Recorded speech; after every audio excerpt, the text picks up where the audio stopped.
High বন্ধুরা, good morning, শুভ সকাল। আমার মিষ্টি মিষ্টি বন্ধুরা কেমন আছে? আমরা তো খুব ভালো আছি।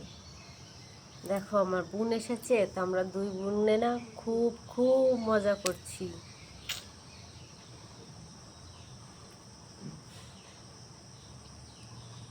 আজকে সকাল থেকে একটা কথা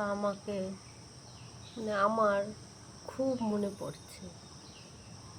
মেয়ে মানুষের জীবনটা কেমন, আর মেয়েদের জীবন ছেলেরা কি ভাবে।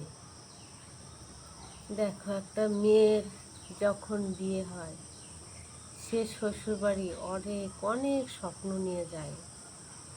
আমার স্বামীটা এরকম হবে, আমার দেওর এরকম হবে, আমার ননদ এরকম হবে, আমার শাশুড়ি শ্বশুর, সবার জন্য একটা মেয়ে অনেক স্বপ্ন দেখে। আর যার পেটে জন্ম নেয়, সেই মা বাবা ভাই বোন আর সেই বাড়ি সেই দেশ সবাইকে ছেড়ে সে যায়। কিন্তু সেইখানে গিয়ে সে মেয়েটা কি পায়? ভালোবাসা? শুধু পায় যন্ত্রণা। কেন জানো? অনেক দেখেছি, অনেক। কিছু ছেলেরা বলে যে মেয়েরা ভালোবাসতে জানে না। একটা মেয়ে যখন বিয়ে হয়ে শ্বশুরবাড়ি যায়, সে অনেক স্বপ্ন নিয়ে যায়, অনেক। দেখো, সে শুধু টাকা পয়সা সোনা দানা এইগুলো চায় না। চাই কি? শুধু স্বামীর কাছে একটুকুনো ভালোবাসা, আর পরিবারের একটু সম্মান, শ্বশুরবাড়ির লোকের একটু সম্মান। সারাদিন খাটাখাটনির পরে যখন স্বামীর কাছে রাত্রে ঘুমোতে গিয়ে একটা ভালোবাসার ভালো একটা কথা শুনে, তখন মেয়েটা অনেকটা গর্ব ভাবে।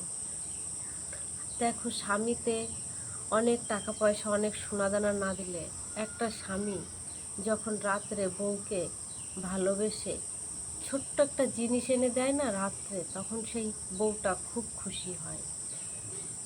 তাই অনেক না, এইটুকুনো ভালোবাসা দিও। মেয়েরা শুধু ভালোবাসার ভিখারি, আর কিছু না। এর জন্যই এখন বিয়েলা মেয়েরা শুধু দৌড়চ্ছে অন্য জায়গায়, শুধু এইটুকুন ভালোবাসা আর এইটুকুন সম্মানের জন্য। যেটুক স্বামীর একটু ভালোবাসা আর শ্বশুরবাড়ির লোকের একটু সম্মান, শুধু এই জিনিসটুকু দেন একটা মেয়েকে, দেখো সে একটা সংসারকে কত সুন্দর স্বর্গ করে দেয়।